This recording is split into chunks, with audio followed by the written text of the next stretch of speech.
yajjāgrato dūramudaiti daivaṃ tadu suptasya tadaivaiti dūraṅgamaṃ jyotiṣāṃ jyotirekaṃ tanme manaḥ śivasaṅkalpamastu yena karmāṇyapaso manīṣiṇo yajñe kṛṇvanti vidatheṣu dhīrāḥ yadapūrvaṃ yakṣamantaḥ prajānāṃ tanme manaḥ śivasaṅkalpamastu yatprajñānamuta cheto dhritischa yajjyotirandaraमृतं prajasu yasmānna'ṛte किञ्चन कर्म क्रियते tanme manaḥ śivasaṅkalpamastu येनेतं भूतं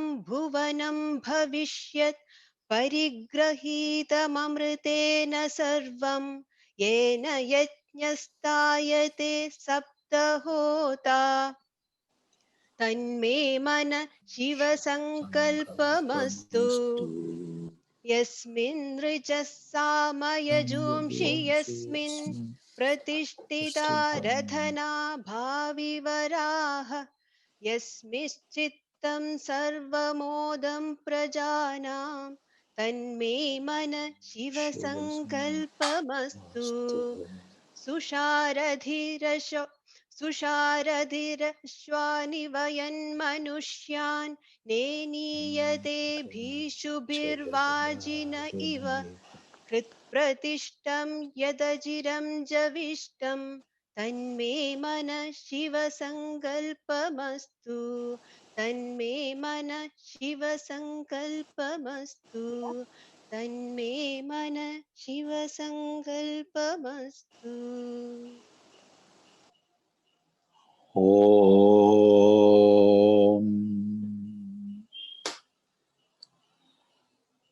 Gurur Brahma Gurur Vishnu Gurur Devo Maheshwaraha Guru Sakshat Param Brahma Tasmai Shri Gurave Namaha Om Sadashiva Samarambham Shankaracharya Madhyamam Asmadacharya Paryandam Vande Guru Paramparam. Oh.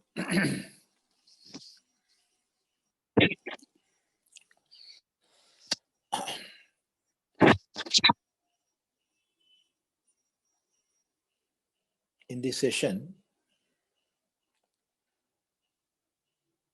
we are studying Shiva Sankalpa Suktam. This Suktam is a part of Shukla Yajurveda, and there are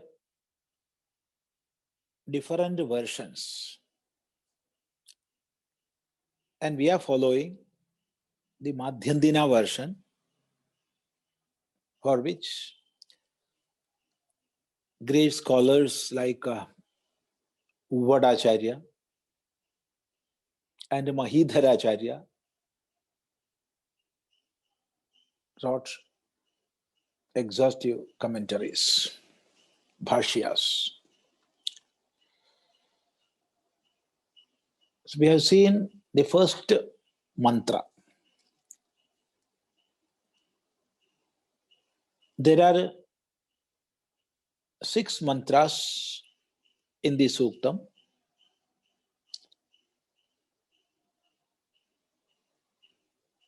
And in all the 6 mantras, there is one common prayer or a thought repeated.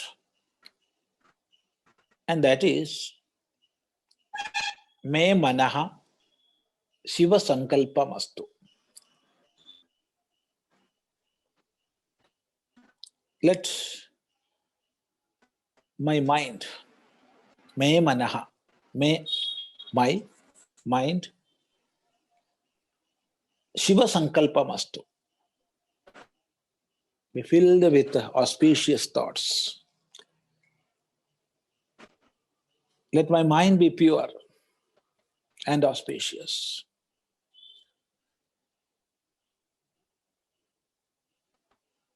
When the mind is pure, our words which are coming out of the mind will also be pure. If our words are pure,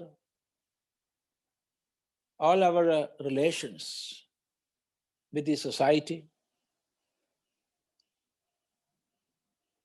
and even our relations within our family, everything will move in the best way. Because words are determining the pattern of relations. How our words are, so will be our relations. And if the mind is pure and filled with auspicious thoughts, then naturally all our activities will also be pure and auspicious.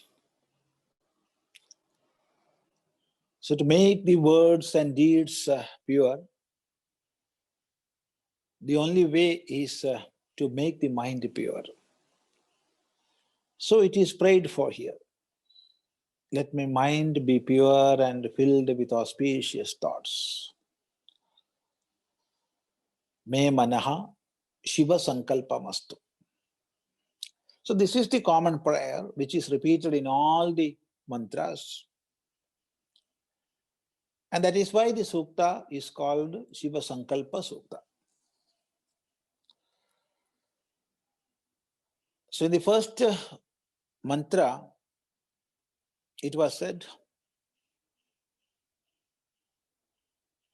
that which is moving to far off places in the waking state,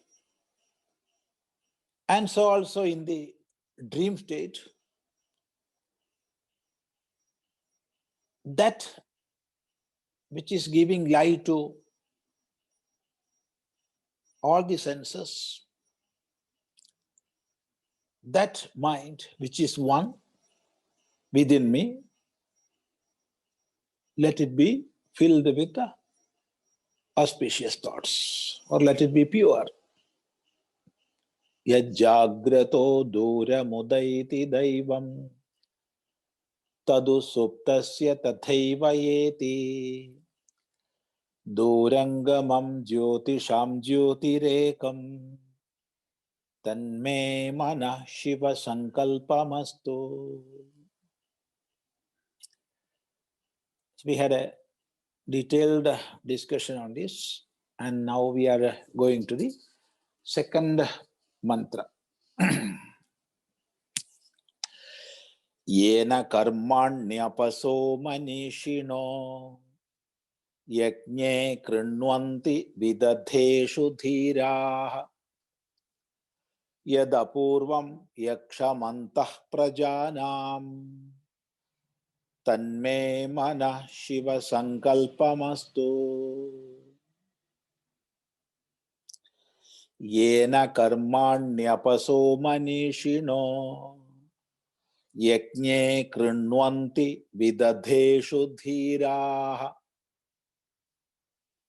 yadapūrvaṃ yakṣamantaḥ prajānāṃ, tanme manaḥ śivasaṅkalpamastu.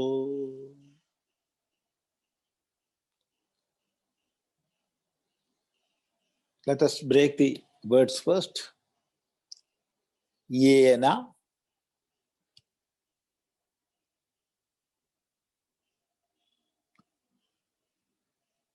karmāṇi, apasaha,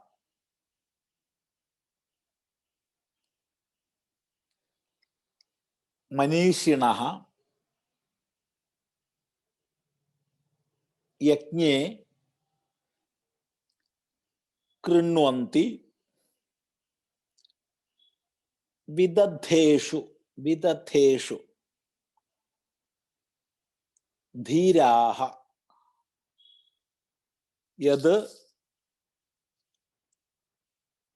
yadapūrvaṃ, yakṣamantaḥ,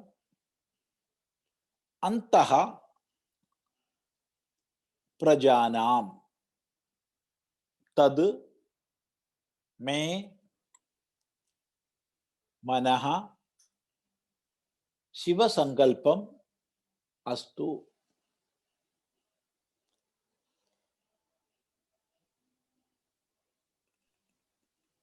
Here also the same prayer is repeated.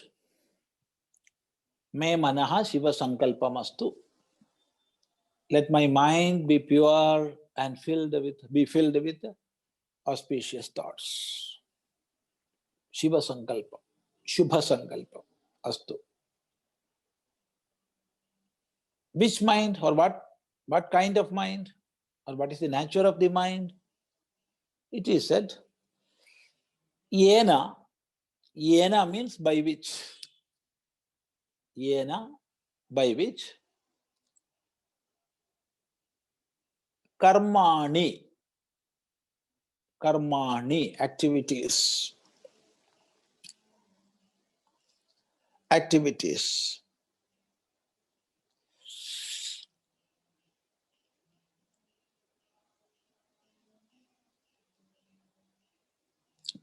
Apasaha. Apasaha means those who are doing, that is doer. It is a plural. So those who are doing, apasaha. Up. The word up means both work and water. There are two important meanings.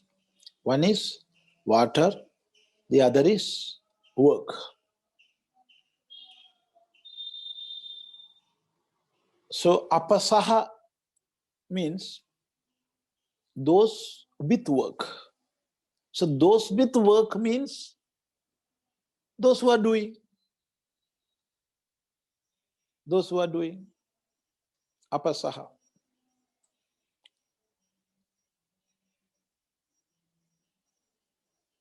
Manīṣiṇah. Who are they? They are manīṣiṇah. That also is plural. Plural of manīṣi. Manīṣi, the verbal meaning is a scholar, man of knowledge.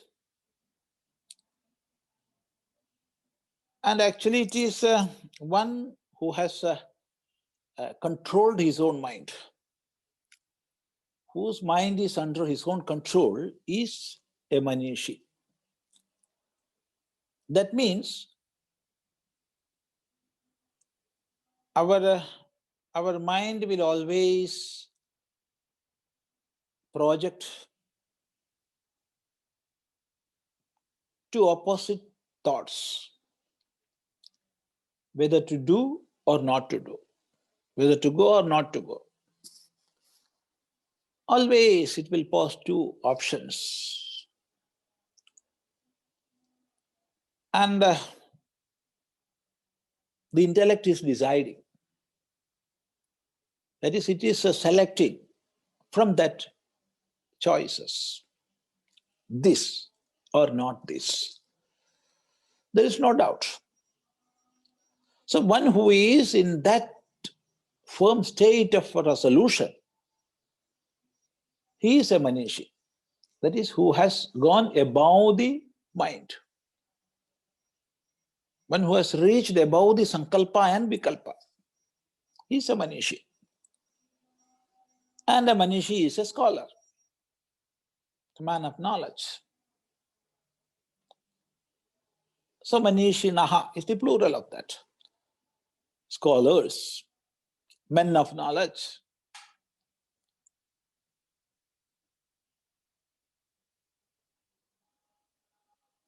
Yajñe means in the yajñas.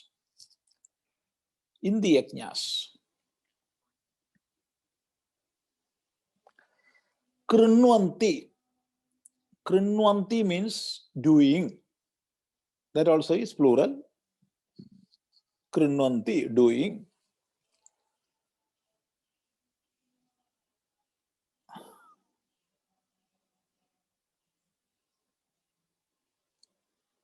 Dhīrāḥ. Dhīrāḥ. Actual meaning of dhīra is those who are controlling their own mind and intellect. That is, whose inner instruments are perfectly under their own control. They are dhīras. They know when and how to do something and when and how not to do something. That is, their instruments are perfectly under their own control. They are dhīras. Dhīyamrāti. Dhīrāḥ. So here, this line shows yena manīṣiṇah yena manīṣiṇah dhīrāḥ apasah yajñe karmāṇi kṛṇvanti.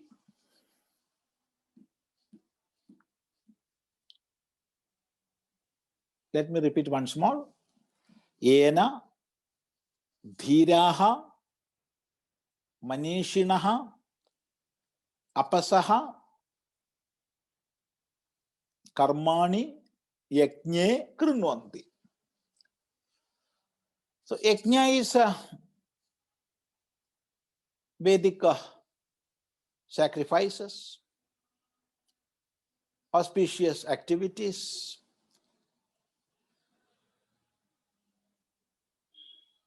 where there is some offering to devatas or offering to the Ishvara or offering to certain universal powers. That offering is involved, such an activity is called yajña. There are many types of yajñas. This is a mantra and it is a part of Veda. So we have to take the meaning as a Vedic yajña, where we are offering different havi with different mantras.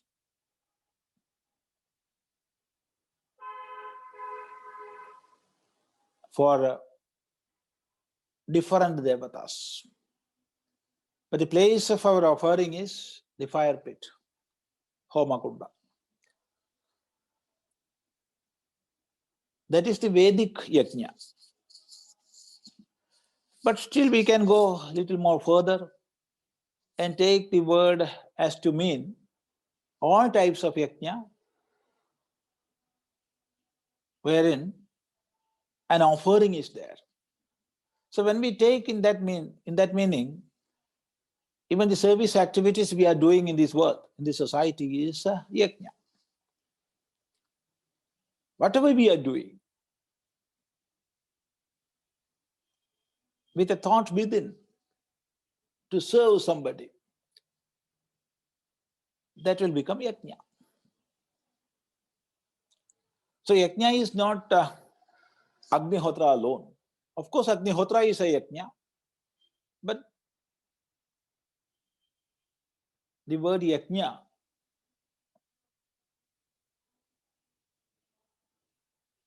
we must not limit it to Agnihotra alone.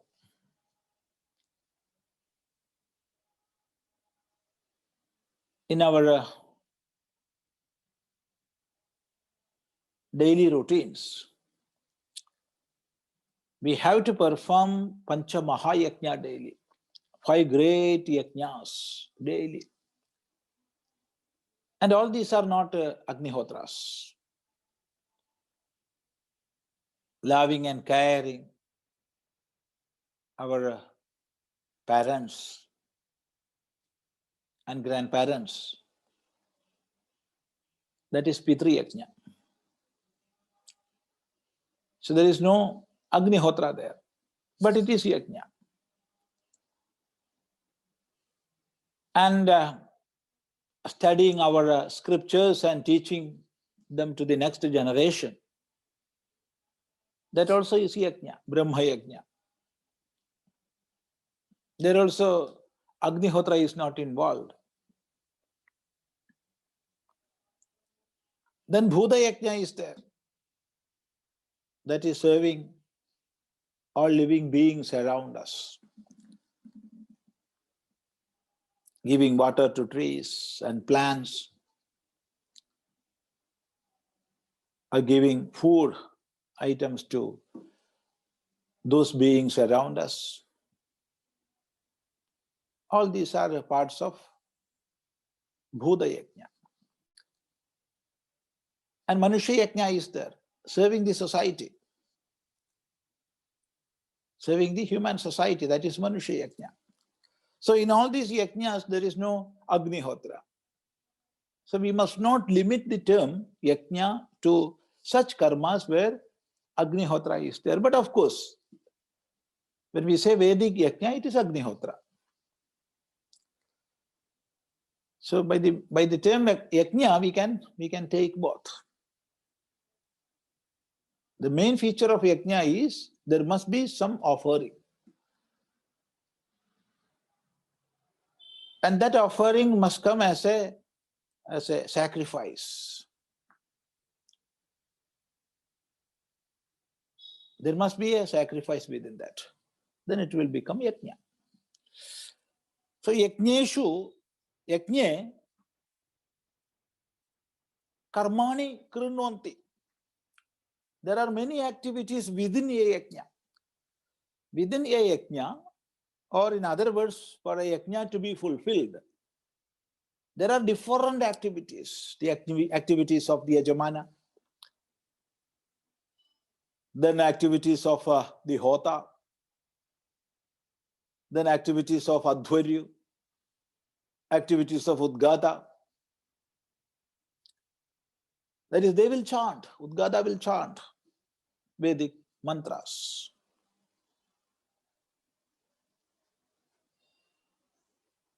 And the hota will do the offerings. And the yajamana will be there.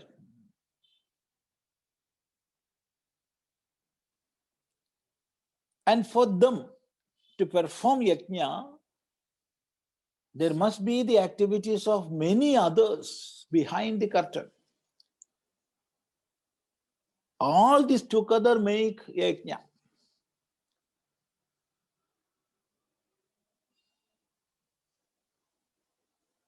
Simply 16 ritviks cannot make a yajña. There are farmers who are cultivating. There are those who are transporting things. There is the social system which is sustaining the society. So when we consider a yajña, there are many who are involved in that yajña. The whole world is a yajña. So in a yajña, there are many activities. And these activities we must do knowingly. This is the thing.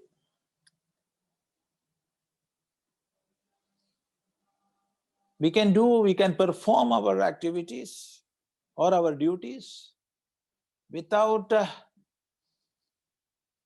proper knowledge. And we can do the same thing, same activity with proper knowledge. When we are doing with proper knowledge, it will make a huge change in that. So the concept is we must do our activity, all our actions with proper knowledge.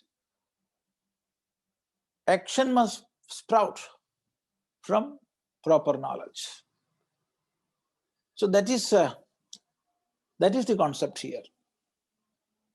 Because it is said yena, by which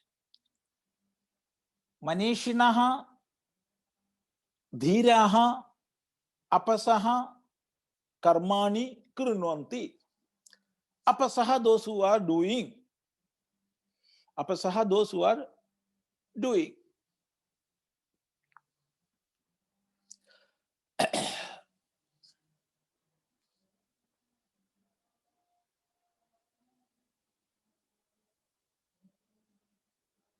This apshabda is used to mean karma in the Vedas. Normally in the worldly language, we are not using that apshabda to mean karma. In the worldly language, we are using that apshabda to mean water. But in the Vedas, it is used both to mean both water and karma, activities. Here it is action. So apah is karma and apasvi is those who are doing karma. Apasvi. And then that pratyaya e is deleted from that, and apas shabdas is made. And apas shabda mean those who are doing karma, doers. So those who are doing karma, how they are doing? They are manīṣi, manīṣiṇah. With proper knowledge they are doing. So in a karma, proper knowledge means what are the things we are offering and to whom we are offering, how it should be offered and for whom it is offered. And all the rituals and such things, not only the physical things, but the internal meaning of each and every activity. Those who are knowing that is with a proper knowledge if we are doing, then it is called manīṣiṇah apasaha.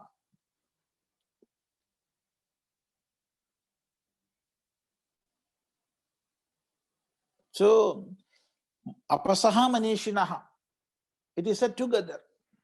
It is joined together. That means always those who are doing karma must have the knowledge, proper knowledge. With proper knowledge we have to do.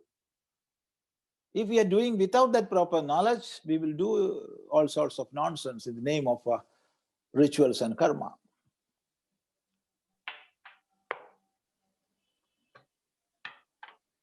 We may become blind followers of some unwanted things. So with proper knowledge we have to do. The base of our activity must be knowledge. So that is said here, apasaha manīṣiṇah. So with proper knowledge, scholars, they are doing this karma. Apasaha manīṣiṇah. And again, who they are? They are dhīrāḥ, having perfect control over their own mind, senses, and intellect. That means having perfect control over themselves. They are dhīrāḥ. So when we are doing some yajña, We must have absolute control over our own senses and mind. Without having control over our own instruments, we cannot do yajñas. Because many things will be attracting from here and there.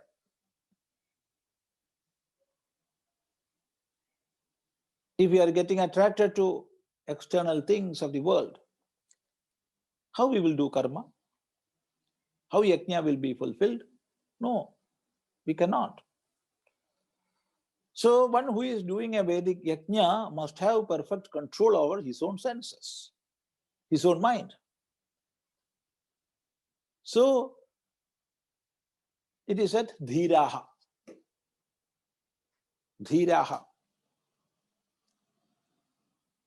So manīṣiṇah dhīrāḥ apasaha karmāni kṛṇvanti. They are doing different activities in a yajña. Yajñe means in yajña. Here in a yajña, we can add that in a yajña. So in a yajña, doers, those who are doing different activities are doing. How? With proper knowledge. So those who are having knowledge and who have a perfect control over their own mind and the senses, they are doing different activities in a yajña. And so yena means by which they are doing. This is the question.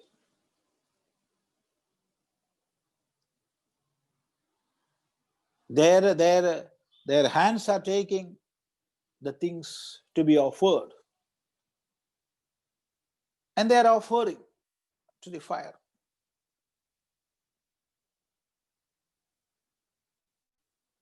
Or their tongues are chanting the mantras.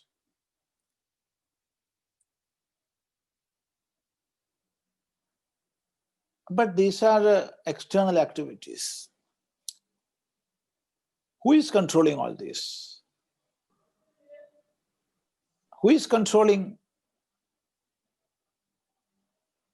all their activities? The answer is the mind. With the mind they are offering, with the mind they are chanting.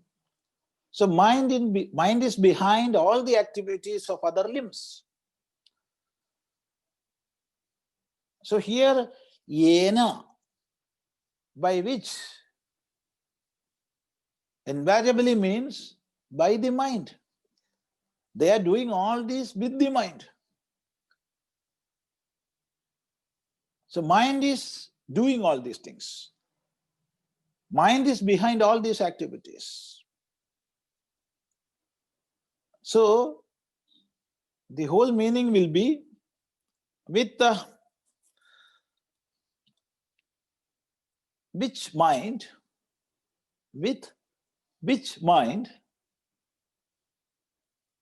the doers of different Vedic rituals, or those who are performing Vedic yajñas, with which they are doing, and who are the doers, who are the performers? They are manīṣiṇah. They are with proper knowledge and having perfect control over their own mind. They are dhīrāḥ.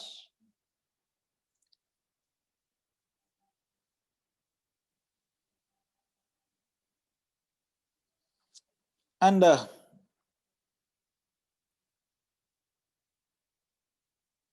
they are doing perfectly their karma. By which? By the mind, with the mind. And in a yajña, as we have seen, there are different activities.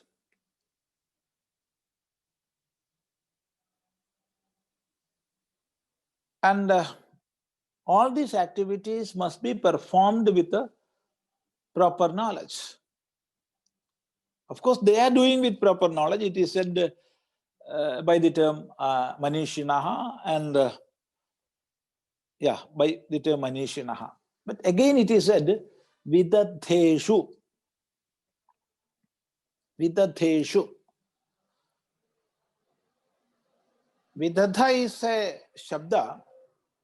It's a word which is derived by adding the suffix atha to the root with to mean knowledge. Athach is a pratyaya in the unadi group. We are not going deep into the vyakarana aspects, but still one must understand this. So when we are joining this athach of unadi to with, we will get the shabda vidatha. So that means where knowledge is there.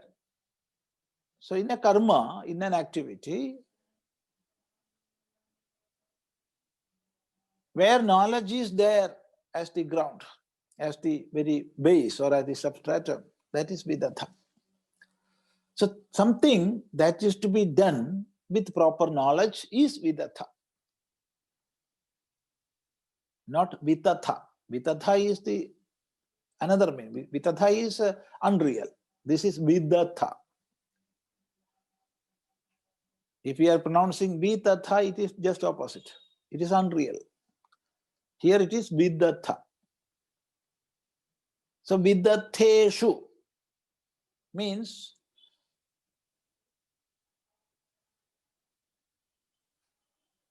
in vidathas. That means while doing different karmas, we can take the meaning as to mean that. While doing different karmas, these apasaha, those who are doing, they are kṛṇvanti. They are doing. Kṛṇvanti means doing. So in a yajña, different karmas are there, and all these karmas must be done with proper knowledge. And each and every karma which forms part of a yajña is vidatha. And vidatheṣu is the plural.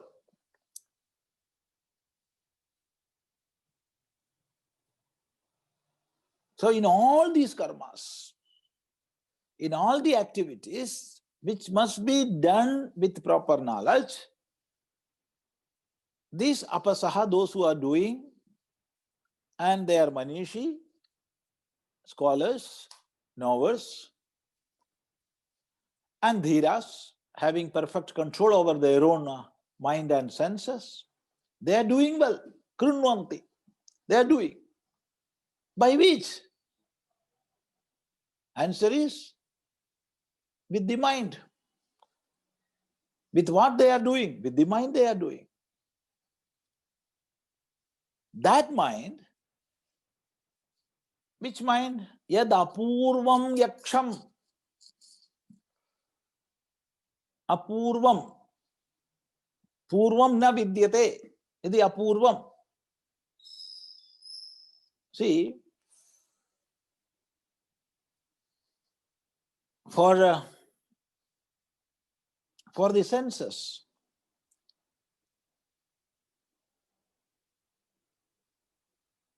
there must be somebody who is coordinating their activities. So there is a purva for them. And that purva is mind. And for the mind, there is no purva. Or mind is the first amongst all the senses. Even though mind is not a sense of knowledge or organ of action, even though it is not, it is the Adhyaksha, it is the presiding faculty which is coordinating and correlating all the activities of senses and organs of actions. So it is called apurvam in relation to senses and organs of action.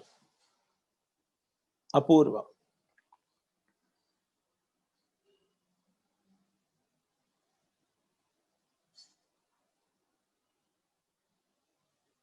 There is no another faculty which is coordinating the activities of the mind. Then we may ask, the self is there. Reply is, self is not coordinating. The self is the light behind all the activities. It is not doing, it is not making anything else to do. It is above both. All these instruments are doing. And we are identifying falsely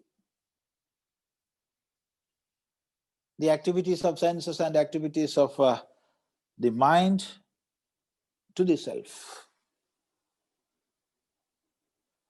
It is false identification because of ignorance. So, mind is coordinating. Mind is the apurva.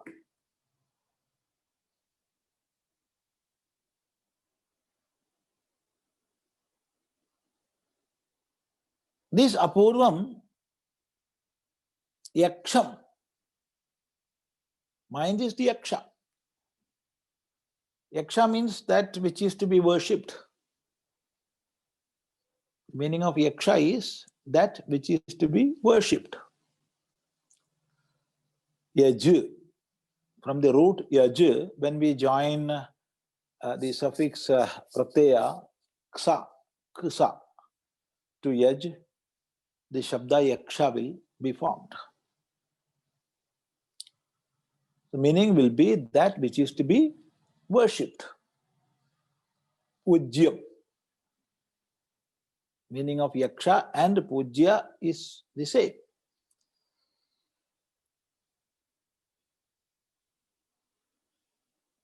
But nowadays, people are thinking it is something to be feared because yakshi, actually yakshi is a goddess which is to be worshipped, who is to be worshipped. But in all our cinemas and dramas, with white clothes they will travel, they will do all harm to the society and persons, and we are fearing. Actually, yakshi is not to be feared, to be worshipped. Here, yaksham means that is that which is to be worshipped. So that is within, antaha, within. Who is there within? The mind is there. And all the senses are worshipping the mind. Because he is the president of, mind is the president of all the senses. Dashendriya adhyakshaha, indriya adhyakshaha. And therefore they are worshipping the mind. So yadapūrvaṃ yakṣam antaha prajānāṃ of the beings. Praja means the being. Prajānāṃ of the beings. So the literal meaning is, in all the beings within there is the mind. And that is to be worshipped. That is to be respected. That mind which is making, or which is behind all the activities. With the mind, the doers are doing, performers are performing. All karmis those who are doing activities are doing with the mind. That mind, tadu manaḥ, that mind, let it be auspicious and pure. Shivasaṅkalpamastu. Let it become pure and auspicious. So this is the prayer. So this mantra says, by which the doers of karma or the performers of Vedic rituals are doing different activities in a yajña, which are to be done with proper knowledge. That mind, which is there within all the beings, which is there within, and which is to be respected or worshipped, that mind, let it be pure and auspicious. This is the common meaning. This is the meaning which is given by great scholars like Mahidhara, Uvada, Sayana, etc. But we can understand this mantra in another way also. We have seen in the first mantra, the immediate meaning is the mind. But at the same time, we can take that as a prayer or a thought, a prayer to the self itself. Here also, we can take it so. That is, this is a prayer not to the mind, but to the self, to the Atma. How? See, apurvam is Atma. Apurvam is Atma. Because there is nobody before that.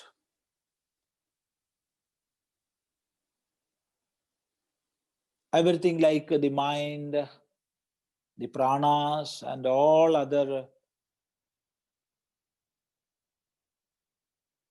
organs and senses, everything.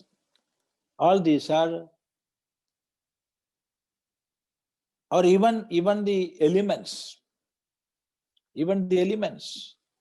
5 elements, all these are manifesting from the Atman. So Atman is the apurva. There is no cause for that.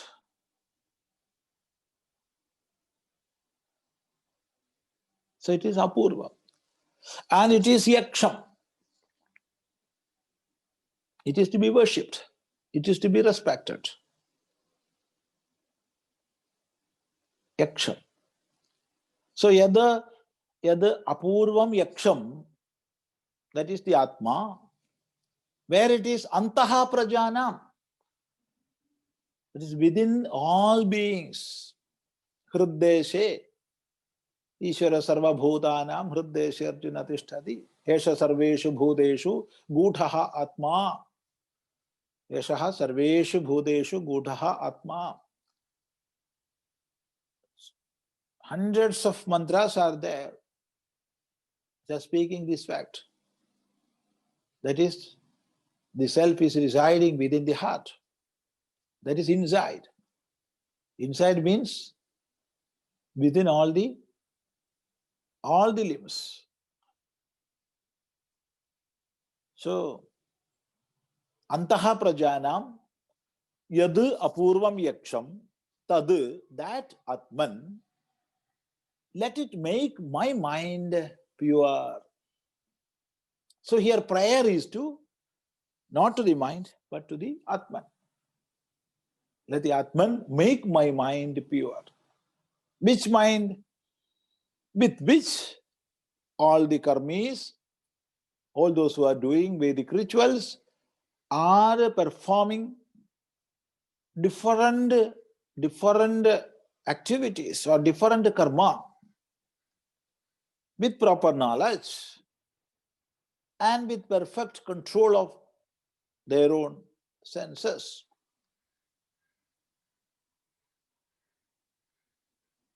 Let that mind be made pure and auspicious. So this is a prayer to the self.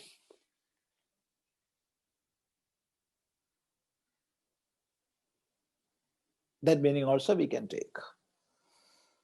However, the prayer is tanme manaḥ śivasaṅkalpamastu. Let my mind be pure and auspicious. When we are taking the second meaning, then we have to understand astu, sankalpam astu, to mean bhavayatu. Let it make. As this is a part of Veda, such usages can be there. So we can take that astu to mean bhavayatu. Let it make. Let that atma make my mind pure and auspicious. So this is the meaning. So see once more. Yena karmāṇyapaso manīṣiṇo yajñe kṛṇvanti vidatheṣu dhīrāḥ yadapūrvaṃ yakṣamantaḥ prajānāṃ tanme manaḥ śivasaṅkalpamastu. So this same prayer is repeated in all the mantras, and that is to make our own mind pure and auspicious. As our mind is, so will be our individuality and all our activities. So our first responsibility, first duty as human beings in this world is to make the mind pure and auspicious. And it is prayed for here. So this is the second mantra. Here there are some special words like apasaha and vidatha. These words we will see in the Vedic usage, not in the common worldly usage. And apasaha, it comes from apa to mean work or deed or activity. And vidatha is a term, is a word which we won't see in the worldly language. And it comes from the root vid, to know, yajñe. And a pratyaya from the unadi, adha, is joined with that to mean those karmas which have to be or which must be performed with the proper knowledge.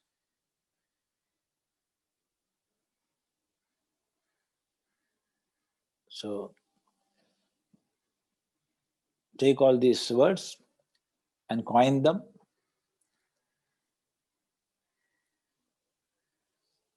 We have to think again and again to get the inner meaning. And then we can go to the third mantra in our next sitting. Now, if you want to ask anything, you can ask. Namaste. Namaste. Today's first question is from Dr. Jaya Narendraji. Please unmute and ask. Namaskaram, Swamiji. Namaste, namaste, namaste. I have two questions. One is from the last class, where it is mentioned that you mentioned the term jyotiṣāṃ, jyotirekaṃ refers to the mind. the mind being a subtle element, how can that be described as jyotiṣāṃ, jyotirekaṃ? The second question is from today's class. When you say mind is apurvam, doesn't intellect, the buddhi, has control over the mind on the sankalpa vikalpa determinations? So these are my two doubts. Yeah. In our last session, we have seen both the meanings. The first is it is a prayer to the mind to make it auspicious and pure. And the second meaning was it's a prayer to the self, Atma, to make the mind pure and auspicious. And this doubt is very relevant because mind is never jyotiṣāṃ jyotihi in the absolute sense. In the absolute or in the highest sense, Atma or Brahman alone is jyotiṣāṃ jyotihi. Not even jyotiṣāṃ jyotihi, even jyotihi. Mind cannot be jyoti because mind is an instrument. It cannot be jyotiṣāṃ jyotihi.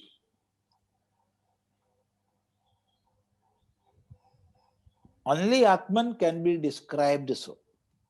Jyotiṣāṃ jyotihi. Tadeva bhandam anubhati sarvam. Tasya bhasa sarvam idam vibhati. So many mantras are there.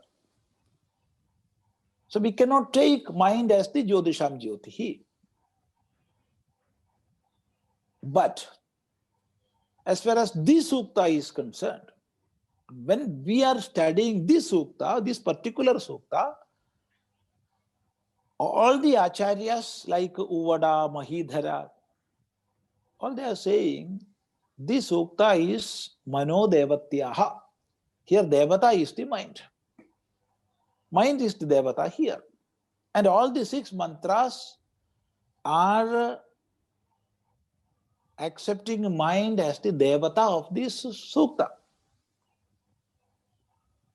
So when we take so, we have to understand the meaning according to that. And then we have to take in the relative plane, not in the absolute plane. In the relative plane, senses of knowledge are devatas. Eyes, ears, like that. How they are devatas? Because they are giving us the knowledge of vision, sound, taste, smell, touch. So they are devatas. And mind is controlling them. Mind is giving that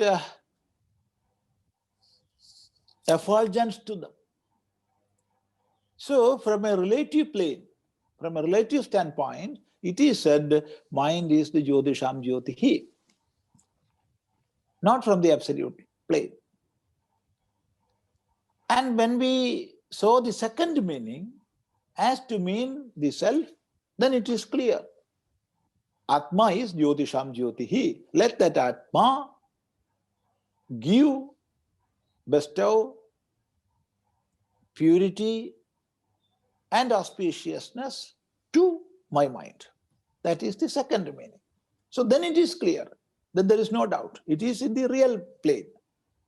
But when we are taking it as to mean mind, it is only in the relative plane. That is the answer. And in this second mantra also the same thing is there, because apurvam. Really apurva mind cannot be apurva. Atma is apurva.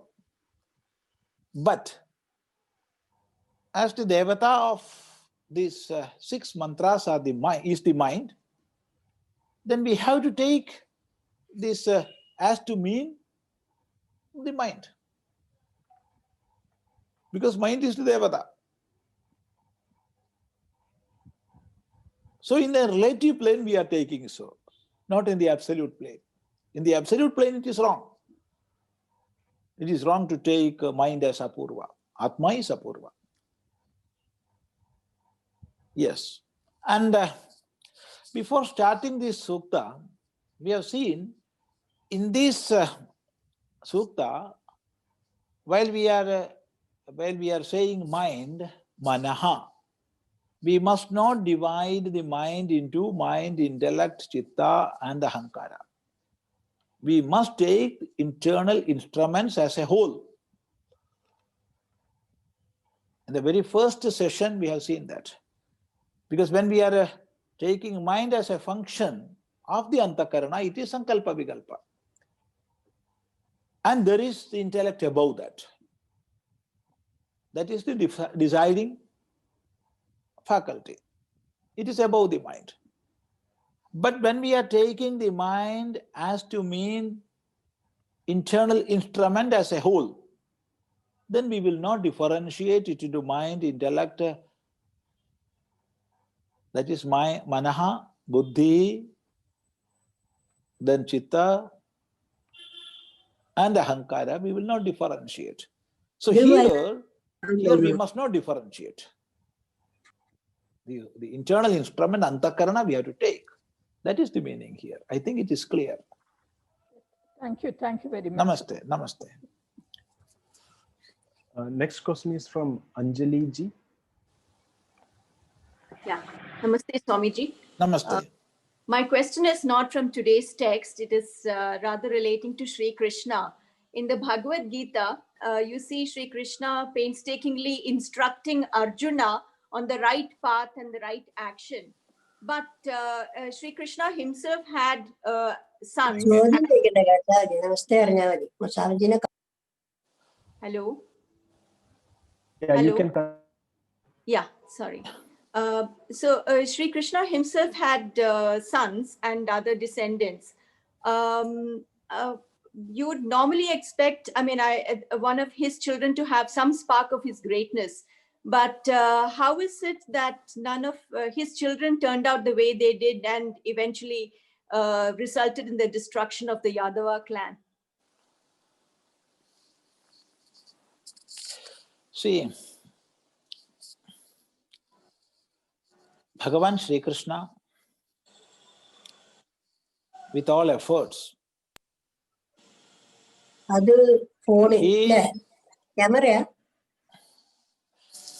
those who are listening, let them mute their phone or whatever gadget they are using, because otherwise it will become a disturbance. So Bhagavan taught to the world the principles of dharma, and he taught to Arjuna the essence of Veda, not only to Arjuna, but to many, many disciples or seekers. Bhagavan imparted the essence of Vedic law. For example, to Uddhava, Bhagavan taught, and to many others, like Yudhishthira, Bhagavan taught.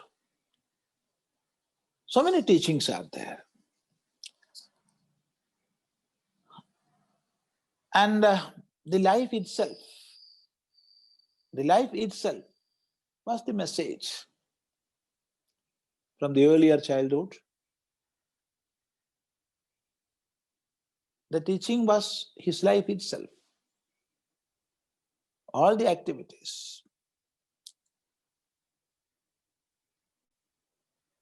And those who are ready to accept, they will get everything. Those who are ready to accept, they will get everything. There is no doubt in that. Because Bhagavan was the personification of dharma, artha, kama and moksha. All the purusharthas. Not a personification of dharma alone. For example, take the case of Sri Rama.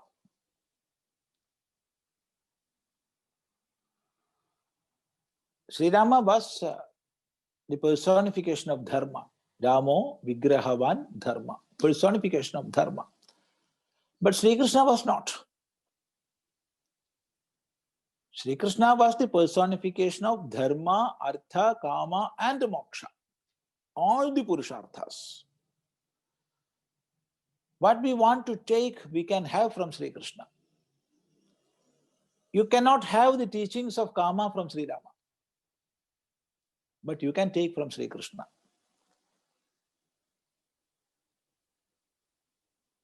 You cannot take the artha, purushartha, artha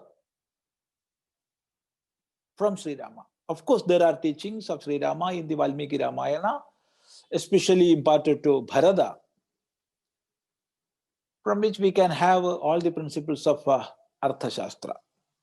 It is true. But from the life of Sri Rama, it is not the main teaching.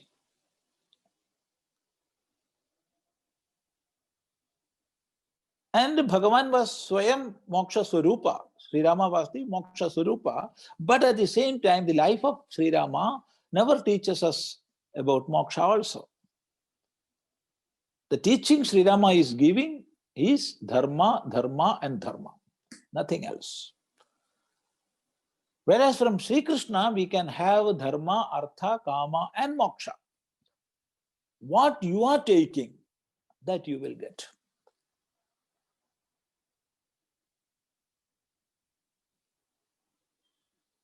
Those who approached him to have sensuous pleasures, they got it. Those who went to him with eagerness to have wealth, they got it. And those who went to have knowledge which will lead to ultimate moksha, they got it. And of course, the teaching of dharma, they also. Bhagavan is giving nothing. From Bhagavan we are taking. And in the Mahabharata,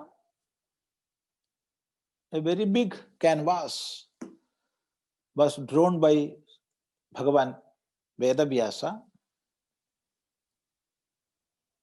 and everything is there. Yadi hasti tadidharatra. What is written here you can get from other texts also. But yene hasti na tatkochit. What is not written here, you will not get from anywhere.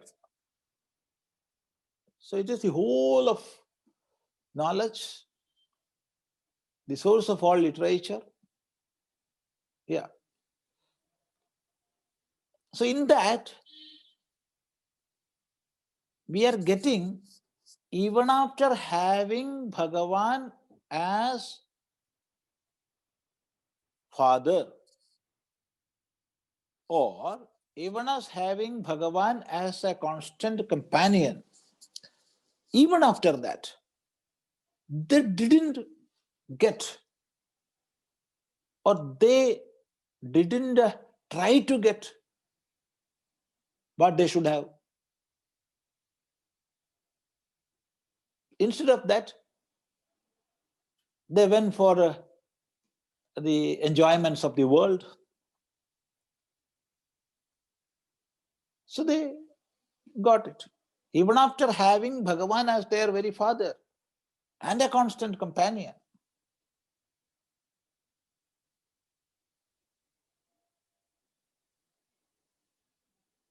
Bhagavan never pressed anybody. He showed his life. He never pressed. And what our thoughts are, so we will do. And what we are doing, so we will reap the fruits. So even the children of Bhagavan and grandchildren, they followed a path of adharma and fought in between and had an inevitable, what we can call not death, but end. Even then, Bhagavan was observing all this. He was observing.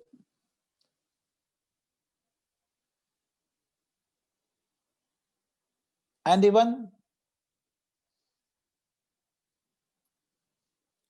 the body which was lying in the Prabhasa, when Arjuna went there and Arjuna saw that body, that face was having a luster of a smile. The smile was there. When lived, always that face had that smile. And even in their death, that was there. So observing the drama of the world,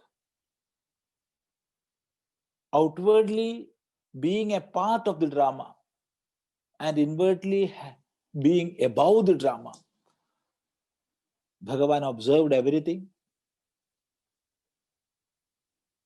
And he was not a part of that drama, even though he acted very well like an actor in that drama. A part of that drama, he was above that.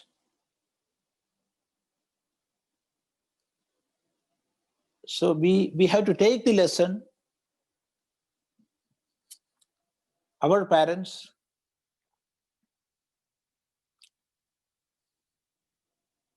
they are with us. They may be great personalities, having many greatness in them. But if we are not taking that, if we are not ready to take that, we won't get. And we can put Guru in the place of these parents. If we are living with the Guru, he may be having all greatness within. But if we are not taking that greatness, we won't get that. This happened in the case of Sri Krishna. The whole clan fought in between. And ruining others, they also ruined. So they accepted an inevitable end. And Bhagavan was the witness of all.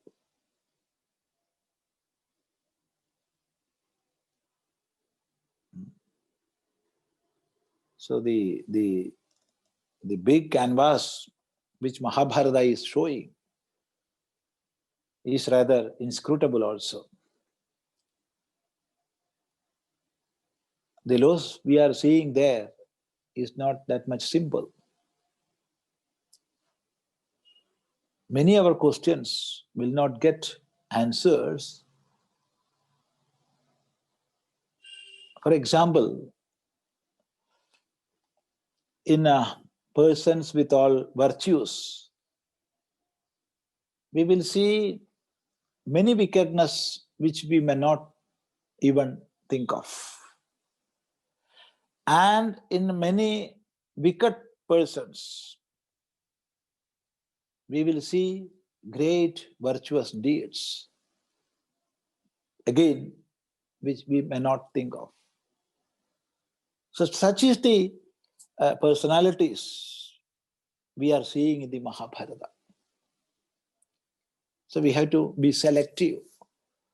Even in people with such greatness, these lower qualities will be there. And within these mean personalities, such greatness will be there. So these are the teachings there.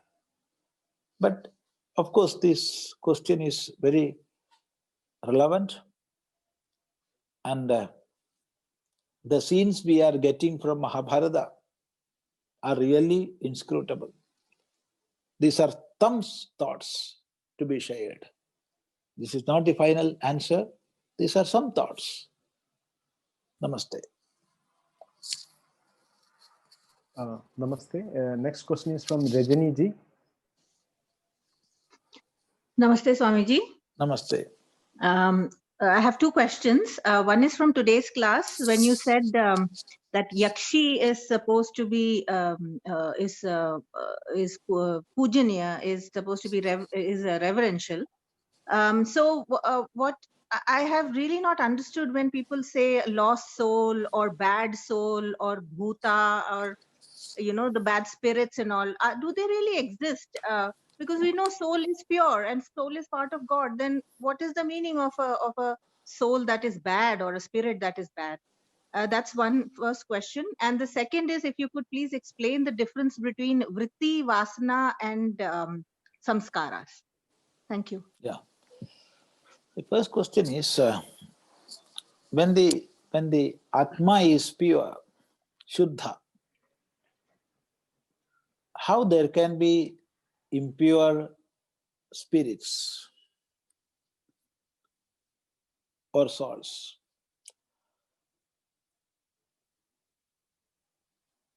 Like Pishach. See, if the Pishach is existing, let me repeat once more.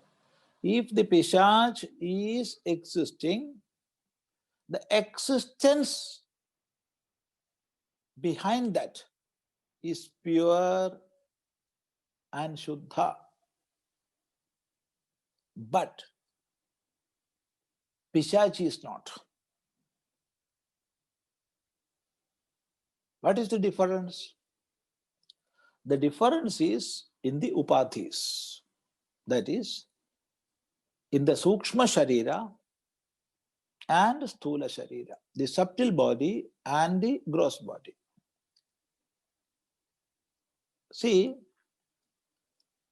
within our society, there are criminals. There are criminals doing all sorts of crimes. But their very being is not bad. Their very being is the Atma. There is no bad Atma, good Atma, no. Atma is one and the same. But their upadhis, the samskaras within their own subtle body,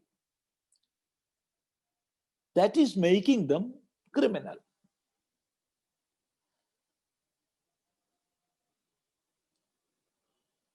And we will avoid them. We will avoid them. And we will go and respect those respectable people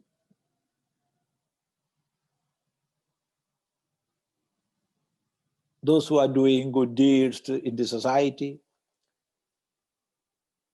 those who are having knowledge or giving knowledge, spreading the message of peace in the society, them we will respect, worship. Not the criminals. But the Atma is same in both. There is no difference. Then where is the difference? Difference is in the upadhis.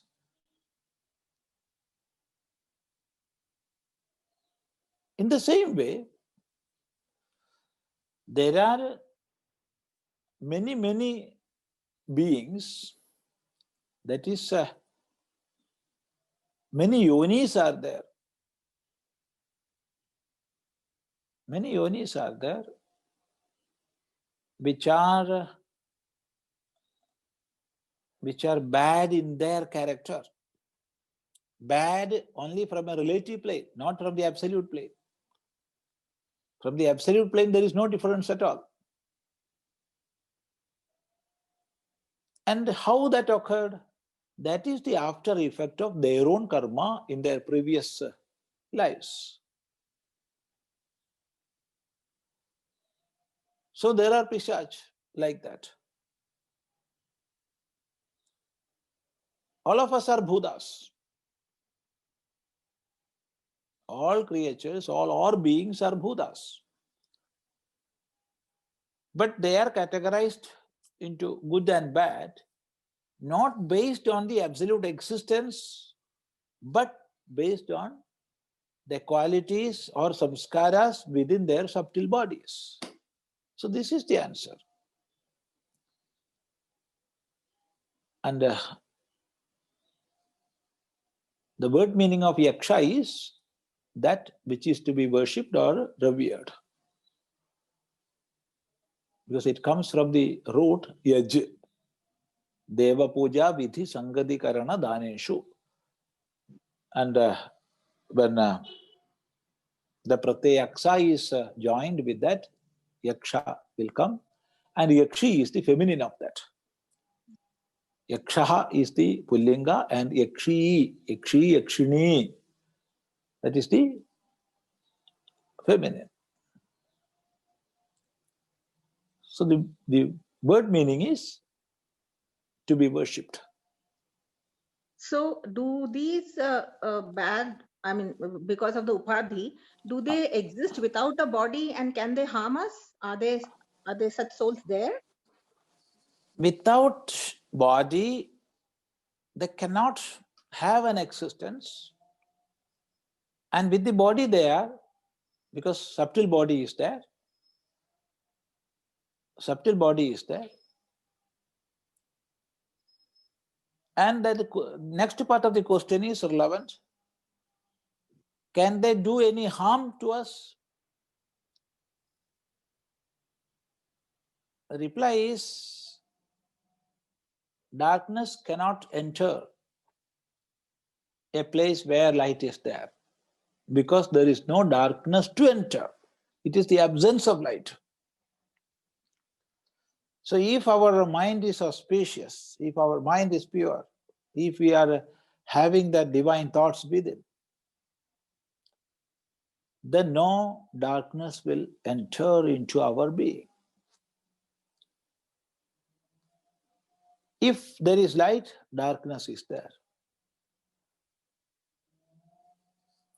So in the world, in the creation or in the manifestation, both are there, good and bad, light and darkness, pain and pleasure. Everywhere in all fields there is these dualities. So we cannot say there are no such bad beings. If good being is there, bad being will be there. There is no doubt in that. With a knife, we can cut vegetables and fruits and eat. With the same knife, we can kill another being. So the power we can use in both ways. So those who are using in the reverse way, they will become a burden to the society, burden to the whole world. And those who are using positively, they will become a boon to the world. And through our activity, we can be both, because we are the makers of our own future. So our present is the product of our past. So even if a being is doing bad effects to society, never write off him, because there is a chance for him or her to come above the present level. So never write off. And after all, we must have a pure love towards them. Never have fear, never have hatredness. Don't hate. If such Buddhas are there, have love towards them, because they are like us. Because of their own bad karma, they are suffering. So pray for them, think for them. But what is happening in the cinemas, in the dramas, in the stories, novels, and all these things, they are portrayed as somebody or something to be feared. No.